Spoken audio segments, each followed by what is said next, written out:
Hello, welcome to Network. My name is Phumelele Zondi with your technology and social media news. It's SABC Network on Facebook, Twitter and Instagram. News Network at sabc.co.za on email. This week, To The Poll is asking you about the tighter regulation for crypto providers in South Africa. They have to register. Results of that are coming up later in the program. Firstly, here's what is coming up in this particular program. We look at the harmonization of charges as it will be happening in Europe. We know that already, but we're asking whether that will be coming to South Africa too. There's information on the Fagugesi Digital Arts Festival.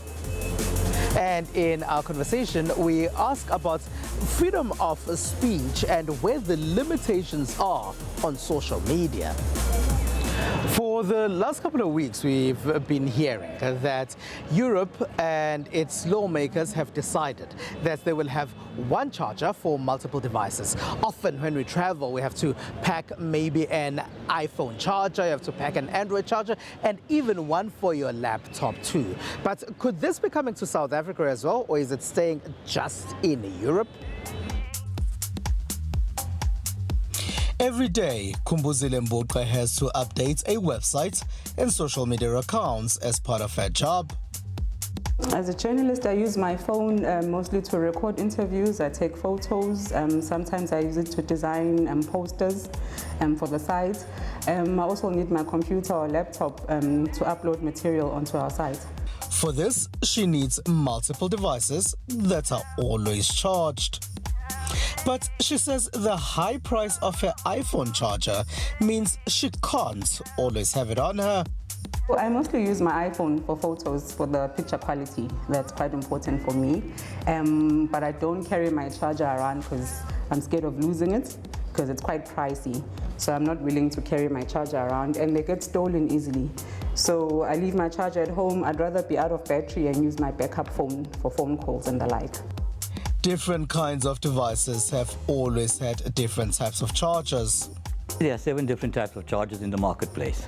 Type A, Type B, Type C, Mini USB, Micro USB, USB 3, and Apple's Lightning charger.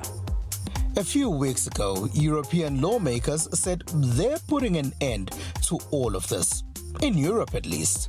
Mboqa feels that South Africa should do the same. iPhone chargers are expensive, and I remember when we purchased my phone, I had to buy the charger separately. It doesn't come pre-packed in the box when like with your Androids. I think it was about 900 Rand, and I can only use it to charge my cell phone. I can't use it to charge anything else. So if you could get a charger that's, versatile, that can charge just about every gadget in the house, that would be awesome. In the Durban University of Technology, senior IT lecturer Ibrahim Asmal says people like Kumbu should not worry because the move will happen organically in South Africa. We generally follow EU standards, and as the manufacturers are forced to by legislation to use a single type charger, then we will automatically follow as the products we will then receive will have the same type of charger across all different manufacturers. I don't think that manufacturers will manufacture different versions of the same product for different markets. USB Type-C will become a worldwide standard. Laptops, electronic readers and cameras will also be included in the change in the year 2026. In the past, Apple had said the move will stifle creativity.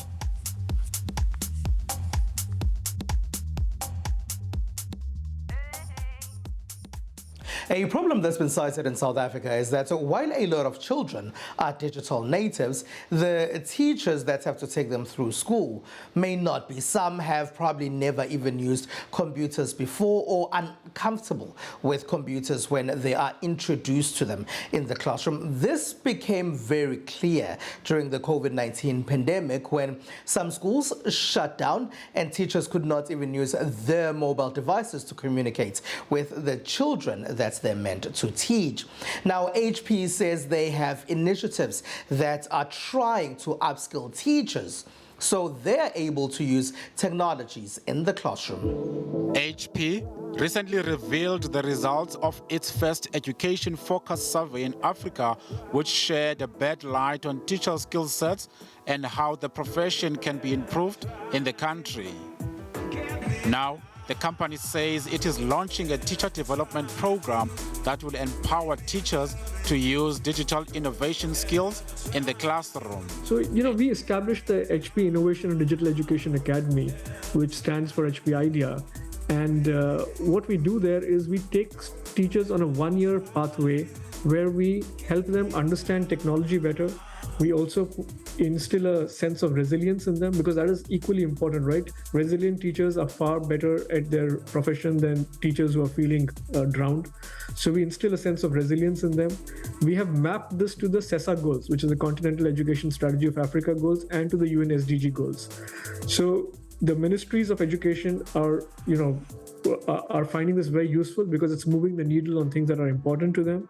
The principals and the senior leadership teams of schools are finding this very useful because we have mapped this, or we brought the coursework from Harvard Graduate School of Education and from University of Michigan. HP says as the effects of the pandemic continue to be felt on the education system, schools must navigate the imperative to catch up with national curriculums whilst providing future-proof classrooms and learning environments. What we are asking of teachers and educators post-COVID is dramatically opposite to what they were doing.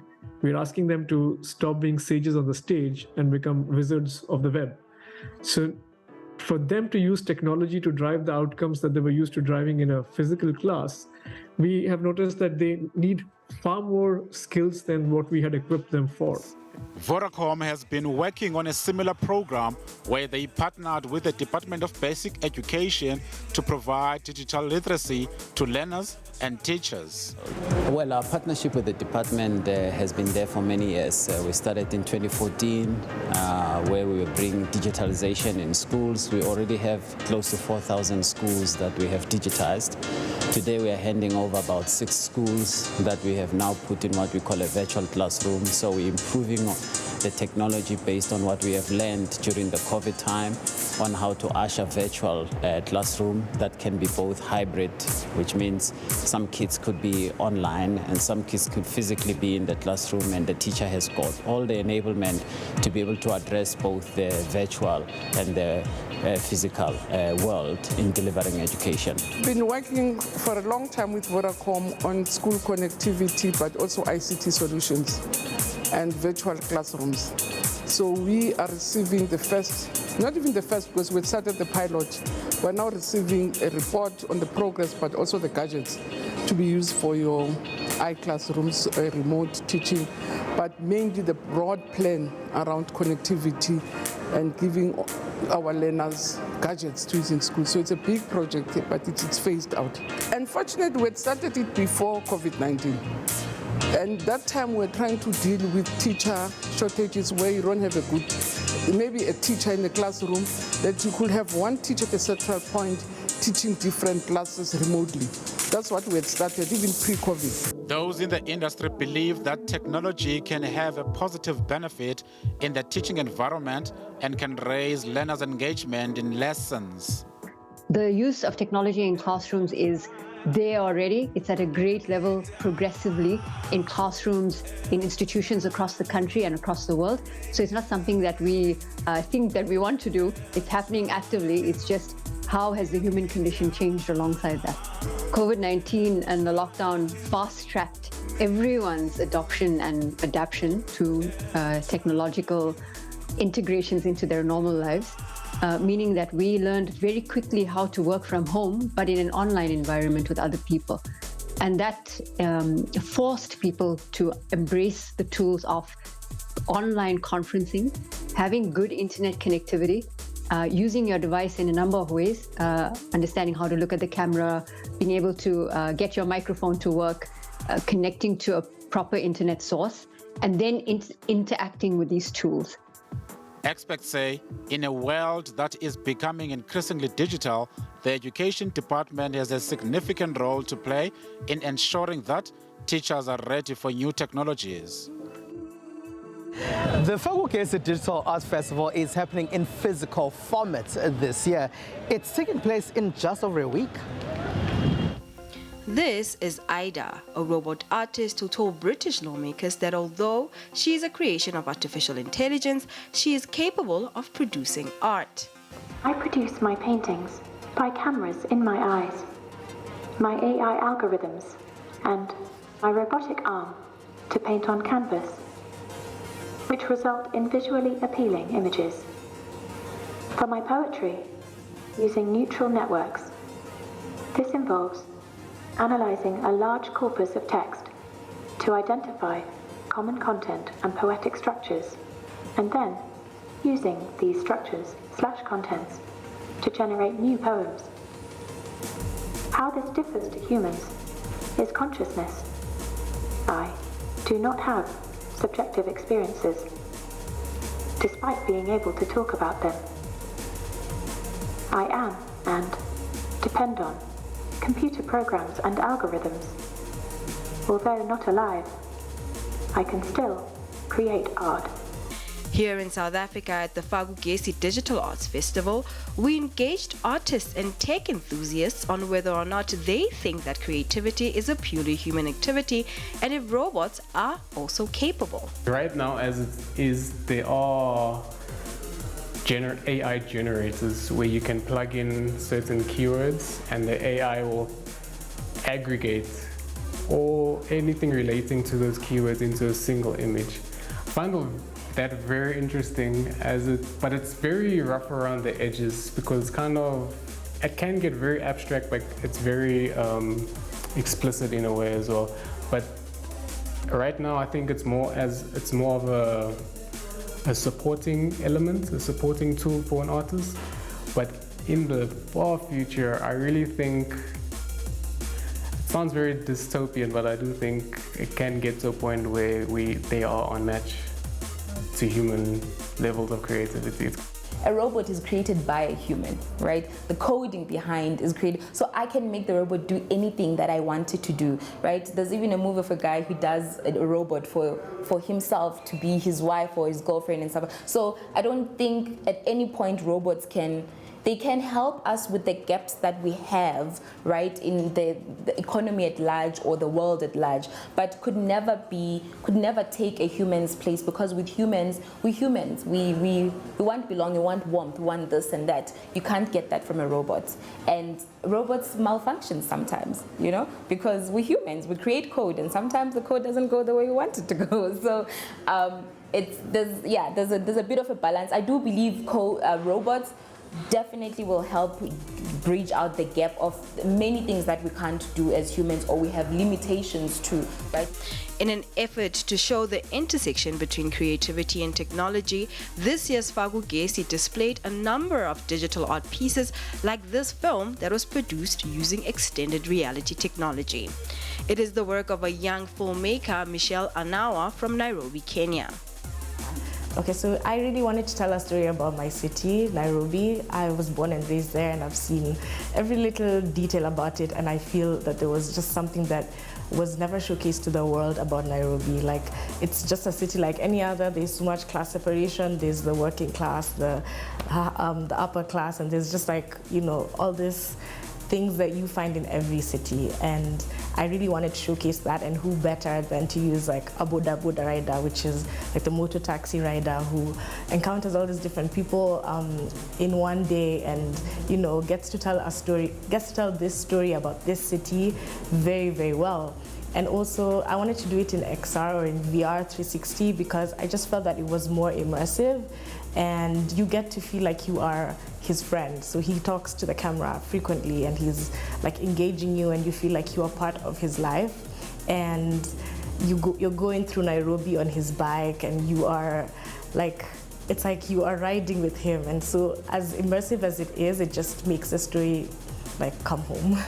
Exactly. This was the 9th edition of the Fagugesi Digital Arts Festival, which took place at the Tshimologong Digital Innovation Precinct this month. I also made sure that I do not leave without experiencing some of the XR content on display. SABC Network on Facebook, Twitter and Instagram. After the break, we chat about freedom of speech online.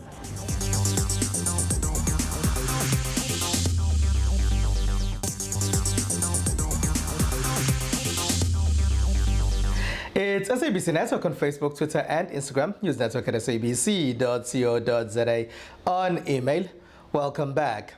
Now, Ye Kanye West, or Yeezy, has been kicked off social media platforms that are Twitter and Instagram, and he's gone off to say that he's buying Parler, another social media platform that's been controversial and has also been kicked off some app sites for at least a short time. Now, Ye has been accused of anti-Semitic views, and he says Parler does allow freedom of speech, as he says that those other platforms probably do not allow freedom of speech. Now, to talk to us about freedom of speech online and what these platforms should be doing is Professor Shepherd Mpofu from the University of Limpopo. Now, Professor Mpofu, hello and thank you very much for being a part of our network.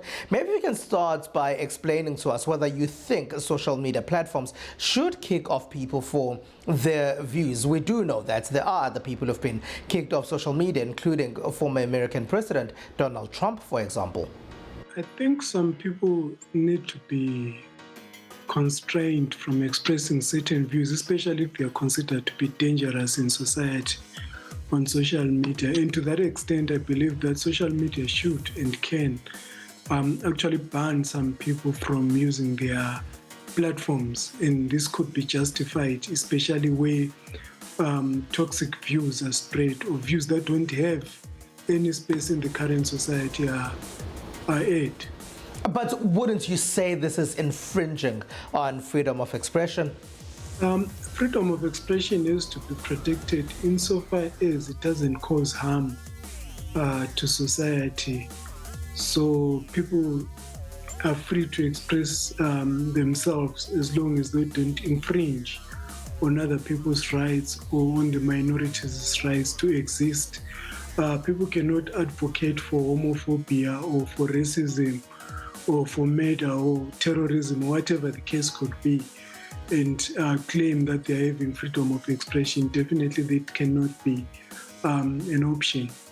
But who is to govern, Prof. Mpofu, social media sites, especially when they're seen to be overstepping from time to time? I think in some democracies, there has been actually an oversight on social media platforms. This lacks in Africa for many different reasons, but we've seen the tech companies or social media companies appearing before parliaments in Western democracies, for instance. So I believe that when there's a genuine case of infringing on people's rights to express themselves and to communicate, there are some courts that are actually open for airing of such views and for curing such complaints should they exist, or misdemeanors by the tech companies should they be considered as infringing on people's rights. Is this not controlling how we think and the information we have access to? Again, when you look at people like Kanye West, they are actually influential individuals and might influence other young people or even older people. And therefore, we cannot easily claim that whatever they say should be aired in public. We need to know what they're thinking, what they're saying. Kanye West recently got blocked on Twitter and Instagram because of anti-Semitic views. And we don't necessarily need to be exposed to those views in order to hear what Kanye West is thinking about these issues so that we can condemn or agree with him.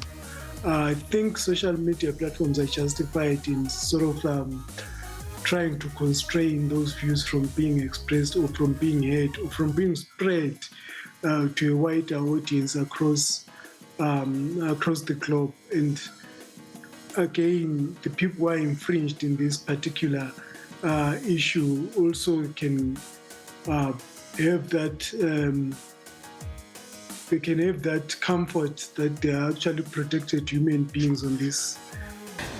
Now, Kanye has said that he's bought Parler, a platform that some say has been known to have right-wing views. Should such platforms be allowed to exist, and should such views be allowed to exist on social media platforms?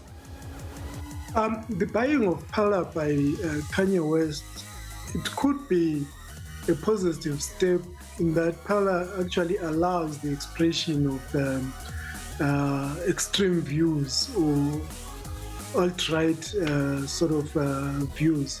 But again, is it a platform that we need in this day and age? They may exist as a platform, right? But it's important again that besides being a platform, they must be held responsible for the content in that platform. Allowing any content to fly in the platform is actually harmful to society. Professor Shepherd Mpofu, thank you very much for being a part of our network. Professor Shepherd Mpofu there is from the University of Limpopo. It's SABC Network on Facebook, Twitter and Instagram. News network at sabc.co.za on email. Stay with us.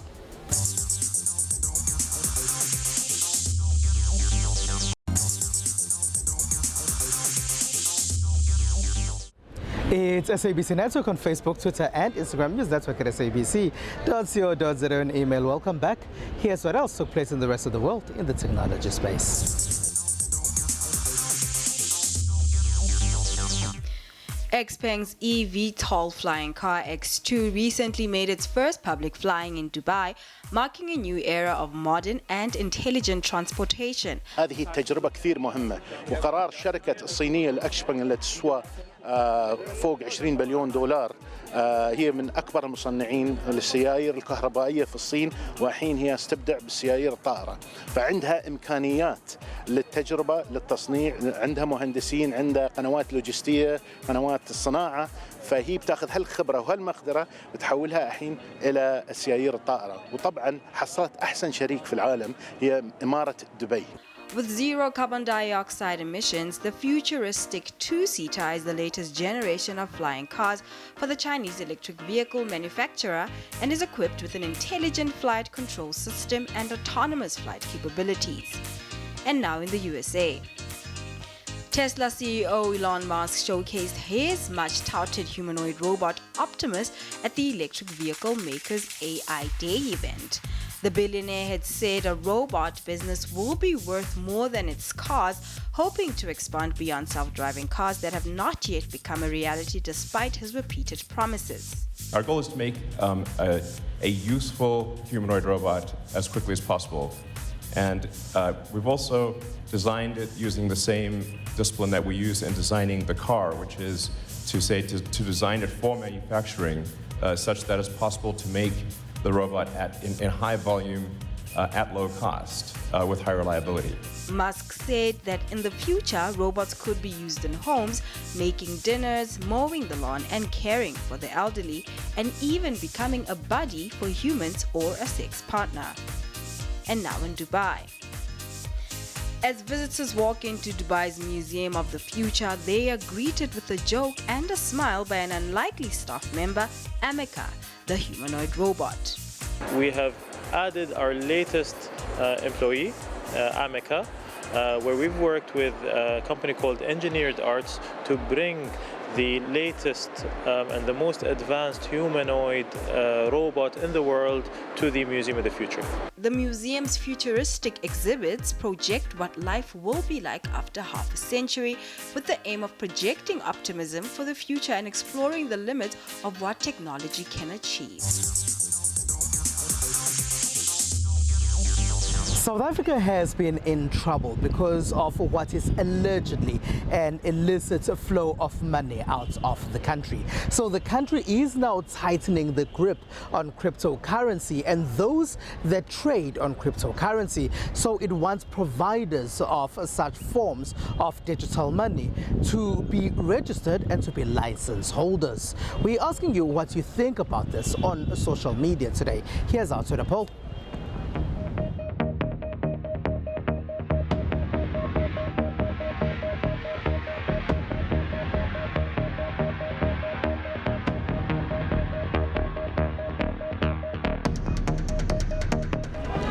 All right, and that's it. That's all we have for you. From me, Harmonisation and the rest of the team. Have a good one. Bye-bye.